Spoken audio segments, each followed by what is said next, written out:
اللي مجربهمش بطريقتي فايته كتير جدا.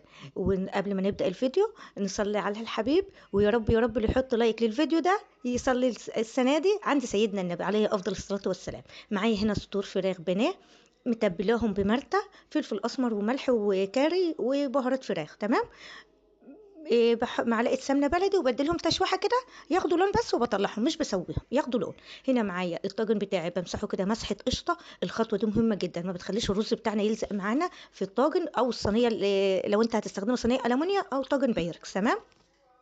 معايا الرز مغسول ومتصفي كويس، نزلت بنص الرز وهنزل بقى بالفراخ بتاعتي كده اللي احنا ادينا تشويحة، وهنزل بقى برشة ملح ورشة فلفل اسمر عشان تظبط معايا الطعم كده، تمام. وهنزل بباقي الرز ومعلقتين قشطة.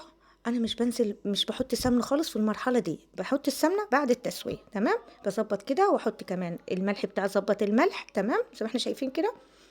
وانزل بقى باللبن بتاعي يبقى فوق الرز كده بعقله صابع، تمام. انا كده معلقتين قشطه حلوين كده عشان تخلي معانا وش اللبن كويس جدا. بيخش على اعلى درجه حراره على فرن ساخن مسبقا عشان ياخد لون من فوق. بنشغل الشوايه ومن تحت، وساعة ما بياخد لون بنغطيه وبنطفي الشوايه وبنهدي النار لما يتلدن معانا. انا بقى هعمل احلى صينيه فراخ بالبطاطس، كله ني في ني. طبعا البطاطس والطماطم والبصل والفلفل كله متقطع زي بعض، تمام. نزلت بيهم وشبت متقطع ناعم. والفراخ طبعا بتاعتي كنت متبلاها بمرتة. المرتة دي فيها ملح وفلفل وكمون وبهارات فراخ، تمام. ونزلت برضو هنا بمعلقة ملح ومعلقة فلفل ومعلقة كمون ومعلقة كزبرة وبهارات فراخ، قلبتهم كده ونزلت كده عليهم كلهم عشان تاخد معايا الطعم كده.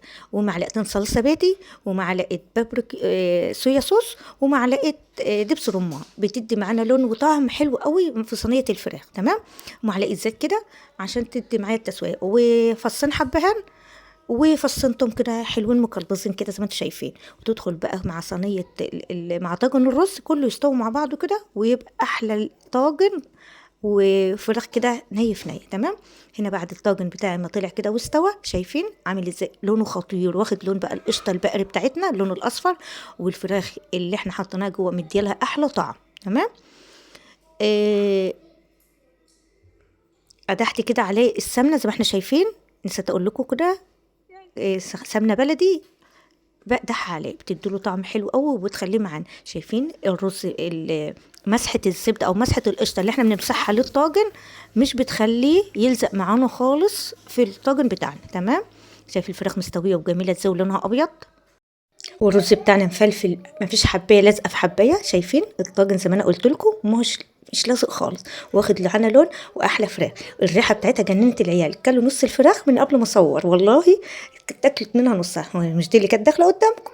شايفين مستويه وجميله ولونها جميل جدا جدا جدا والطعم خطير. عايزه بقى رغيفين عيش بلدي ويتغمس بيهم كمان من غير الرز المدور، دي يتاكل لوحده ودي يتاكل لوحده. بسم الله ما شاء الله، والسلام عليكم ورحمه الله وبركاته.